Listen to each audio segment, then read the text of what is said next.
Physician Series. I'm Mary Rossio, Director of Business Development, and today I'm here with Dr. Emiliotis.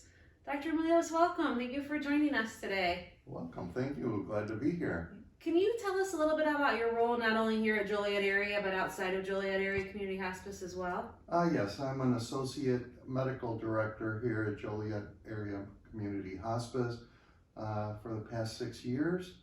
I've been working with Joliet Area Hospice for about 25 years with my patients, and it's been a wonderful experience.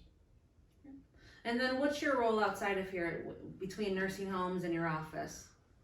Yes, I'm internal medicine physician at Morris Hospital. I also am medical director of 3 nursing and skilled nursing facilities, and I'm also medical director of 2 home health care agencies. Wow, thank you. Doctor, when you're seeing the patients in the nursing home, what are some of the things that you look for in your patients, whether it's a decline or a symptom, to notice or to recognize that they may be eligible for hospice? Yeah, when you start seeing people starting to lose weight, they increase confusion, more pain, things like that are a trigger that maybe they're getting to the end of life, and we should discuss options for end of life. Doctor, when you're seeing your patients in the office and especially in the nursing homes, what are some of the things that trigger you that they may be eligible for hospice? Yeah, when you start seeing progressive weight loss, frequent hospitalizations, a deterioration in their overall health, a decline in daily activities, and an overall decrease in their functional status. Okay. And I know with a lot of your patients, you've been seeing them for quite some time, you've been their primary care. How do you initiate that discussion either with that patient or with that family about hospice or palliative care? Yeah, it's interesting because I've been in practice for over 25 years, and I actually started seeing many of these patients when they just turned 65, or when they just turned Medicare age. So now I'm seeing these patients at the end of their life, and it was a natural transition for hospice care. A lot of my elderly patients now are reaching that age where they have multiple medical problems and it's the end of life. So I always bring up to the patients and their families as to how aggressive they want to be with their treatment. If they have cancer, they have end-stage heart problems, dementia, things like that. Many times you've exhausted a lot of treatment regimens, and it gets to the point where the patient wants to remain comfortable, and the family members don't want to see their loved one suffering anymore. And that's when I believe discussing hospice as an option, or even palliative care, is a good time to discuss this with the patients and the families. I usually bring up the point is what their goal is. Is it to live longer, or to live more comfortably and have a better quality of life? So I think discussing this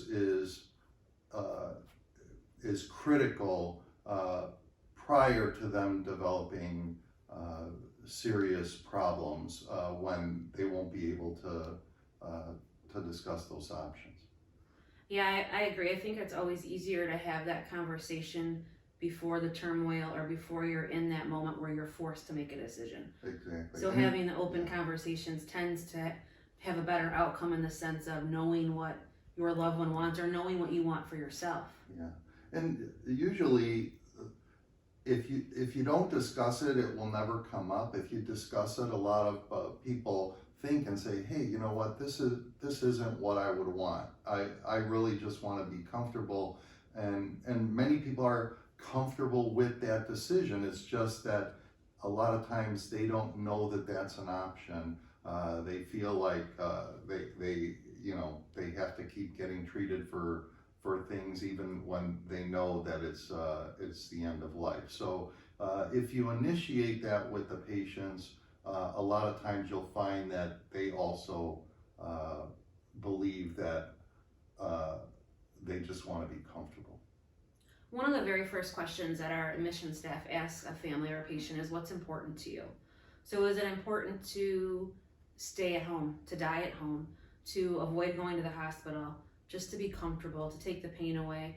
Sometimes it could be as little as to maintain where they're at, and those things that we can offer may include physical therapy, not as an aggressive approach, but more so of as just a maintaining, because it's important for them to be able to maybe still transfer from a chair or still to get up and have breakfast with their loved one. So we really focus on those things in that initial meeting, on what's important to them, what are their goals, and we try to meet them where they're at in their journey.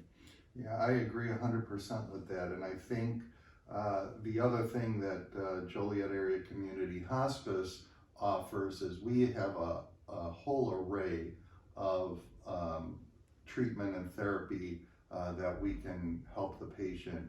And that's anywhere from palliative care to home with hospice. We have a hospice home. We have skilled nursing facilities and nursing homes that also have hospice come in to help with their care, and also assisted living and senior living facilities. So we offer a large array of treatment options and comfort options for the patient. Yeah, I think one of the misconceptions about hospice is that it's a place and not a service. So we can actually bring that to you, like Dr. Emiliotis said, it, whether it's your home, it's your loved one's home, or even here at the hospice home. Here at the hospice home, it is a much higher acuity of care, but the idea is that we can really manage that pain or symptom with the help of Dr. Emiliotis and Dr. Crad, and then get them back home or get them to a longer term placement, such as one of our skilled nursing facilities in the area. Yeah, that's correct. As far as you as a primary care physician, we find it very important if our patients have an established relationship with you or other providers to really keep that relationship, because you know them, they know you, and they trust you. So the idea is that even though we're managing the patient's pain and symptoms 24 hours, 7 days a week, the idea is that you're still part of their care. That's correct. And in fact, we always try to involve the primary care physicians or their specialists in their care, even after they've been enrolled in hospice. So our goal is not to distance the primary doctors, the patient's primary doctors. It is actually to work together with them to get a plan in place to keep the patients comfortable and improve their quality of life. Yeah, that's great. And even though it's not likely, some of our patients still like the idea that they can come to your office and see you. So maybe some of our patients that are more active per se, or able to get around a little bit better because we've started that hospice benefit early on, still can come to your office, right? It's just Absolutely. the matter of billing with a different modifier. So if you or any of your colleagues ever have a challenge on the appropriate way to bill or to move forward, we can help you with that. And the modifiers, they're very specific on what you can do and what we can continue to do alongside of you. Absolutely. I think physicians don't realize how involved that they can be in the care and continue to have the patients either come to their office or continue to visit with the patients. Now with video visits, that's also been a huge option for us, where as physicians we can actually see the patient in their own surrounding. We've done this several times. And patients appreciate being able to see you and speak with you and discuss their issues, even if it's through video visits. Times have changed, right? Yes. One more question, Dr. Ameliotis. As a primary, what do you see as the true benefits, not only to the patient, but to the family when they come on with hospice care? The family usually struggles when a patient is at their end of life. And because we do this on a regular basis, we are able to help the patients and their families cope and get plans in place. And we have a huge array of support, including nurses, CNAs, therapists, clergy, music therapy. We just have a large array of things that we can do to help the patient cope at their end of life. We also have a great bereavement program as well to offer that grief support. And oftentimes we feel as if we have to actually start that grief support for the family before the patient dies, so we can really initiate what we can do and how we can help. I know one of my very first admissions I did many years ago, the daughter met me at the door and said, "Mom doesn't know she's sick, don't tell her." And then I get inside and Mom says, "My daughter doesn't know how sick I am, don't tell her." So it's that idea of having that open conversation, because both of them were worried about each other's, Right. how they were going to react, when really we could have addressed it together and taken that worry at least off the table and offered that support as well as initiate the care for hospice. Yeah, I agree. That a lot of it just has to do with opening the discussion, and it's a big relief on patients and families when they finally decide to do end of life treatment. So I think it's important that the conversation be started, even if the patient's not ready for it. By starting the conversation, at least they know that they have this option in the future and that they're not alone. Yeah. And this is where we really rely on the physicians and the specialists, because oftentimes when we meet with a family or a patient in the hospital or a nursing home, they often say, "I just want to talk to my doctor first." And so the idea is that's fine and we respect that, but the idea is if that doctor had that conversation the first visit, then we could have already initiated that care. So that's kind of where we rely on a little help from you and from all of you out there, is just the idea of having that conversation, because then we can have that follow up with them.